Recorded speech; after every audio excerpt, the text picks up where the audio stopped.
Cara, e você, assim, como um executivo que está olhando estratégia, etc., em que momento isso aconteceu de você sentir que tem ali a autonomia, o respaldo? Porque, cara, pode ser frustrante também você ficar desenhando para onde é que vai a organização e, de repente, te falta um pedaço de informação que mudaria totalmente sua análise, ou então você não tem um buy-in da liderança e aí o seu trabalho começa a perder um pouco o sentido, assim. E imagino que, óbvio, né, como um consultor, você já estava olhando estratégia, mas teve um caminho até você chegar a esse momento que está hoje, assim. Queria entender um pouco até um lado disso, né? Porque você também, óbvio, você não vai lá e vai... não, é para cá... Né? Você não vai assinar a caneta e é isso que a gente vai fazer, porque a empresa não é de um só, né? Então, eu queria até entender um pouco como é que foi esse processo, assim, de desenhar a estratégia e, ao mesmo tempo, ter esse trabalho de convencimento e de direcionamento e tal.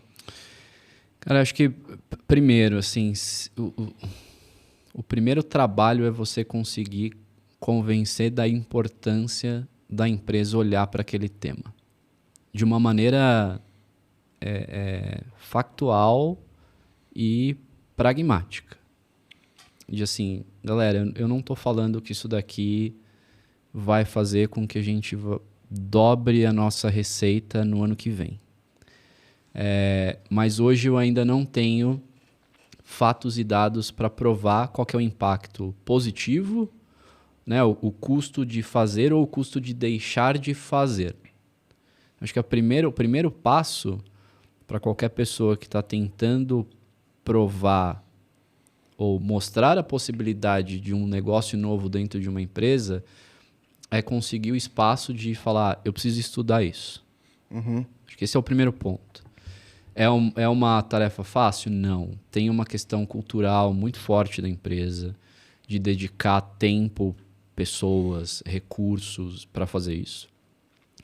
Mas se você tem uma cabeça organizada para poder falar, não, deixa eu olhar para esse acontecimento aqui, cara, Open Finance, Pix, moeda digital, CBDC, qualquer coisa que você possa imaginar, a gente tem que olhar para aquilo de uma maneira organizada, cara. Viu quais são os impactos que isso pode gerar para a companhia? Organizou aquilo? E aí talvez seja a escola que eu tive quando eu passei na consultoria é você, cara, fazer um trabalho organizado, extensivo de estratégia. O que é aquilo? Como é que funciona? Quais são os players? Se já é um mercado existente ou não. Quando já é um mercado existente, é um pouco mais fácil, entre aspas, que você já consegue ter um pouco mais de fatos e dados ali, também. referência, quem está jogando, é mais fácil de entrevistar e etc. Quando não, cara, assumptions, né?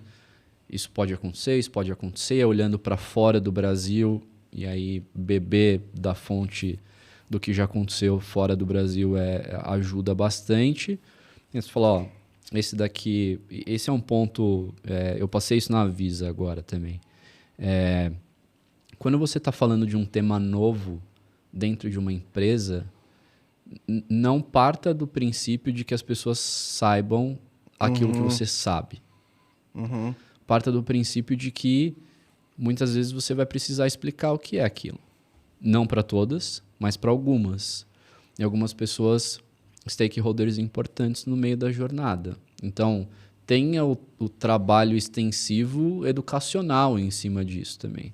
Então, as pessoas precisam entender o que é aquilo, para elas entenderem qual que é o impacto daquilo, para elas entenderem qual que é o impacto daquilo. Potencialmente, o impacto pode ser positivo ou negativo, o impacto daquilo na sua empresa, para aí sim você desenhar uma estratégia e aí em cima disso você desdobra a estratégia. Então, acho que tem esse passo importante de estudar o cenário, ter uma abertura da empresa, ter um tráfego de poder falar com as pessoas certas, importante. E que, cara, eu acho que tem um fator sorte também de, dentro da Serasa, eu tive excelentes líderes e uma abertura executiva do C-Level muito boa para poder falar desse tema. Legal. Eu lembro de uma reunião onde a gente estava apresentando a estratégia de Open Finance e o Bertolo, o presidente da Serasa aqui no Brasil, falou: não, peraí, eu entendi o que você comentou, mas qual que é o impacto disso para a gente? E a minha resposta para ele foi: se a gente não fizer nada, pode ser que isso venha a gerar um potencial impacto no nosso negócio, e se a gente fizer, pode ser que a gente tenha uma relevância grande no mercado. Então, a resposta, eu até brinquei, uma resposta meio de consultor, mas no fim das contas é isso mesmo. Assim, com o cenário que a gente tem hoje, com os dados que a gente tem hoje, se a gente fizer, pode ser que a gente tenha algo relevante. É uma teoria dos jogos, né? É exatamente teoria dos jogos, cara. É exatamente teoria dos jogos. Então, e aí tem um ponto de que e isso, quem está desenhando estratégia, discutindo estratégia, tem que tomar bastante cuidado. E eu vejo que o Open Finance passou por isso aqui no Brasil também. Tem até um futurologista americano, não vou lembrar o nome dele agora, até postei um tempo atrás aí no LinkedIn, que ele fala que a gente tende a superestimar o impacto da tecnologia no curto prazo e subestimá-la no longo. Então, tudo que é novo cara, você pega isso e aplica para tudo que você possa imaginar do ponto de vista de tecnologia. ChatGPT, AI, Machine Learning, Metaverso, cripto, qualquer coisa. Pega exatamente essa frase que eu acabei de falar, coloca assim, as pessoas olham, tem alguma coisa nova, NFT. Cara, superestimando o potencial disso num curtíssimo prazo.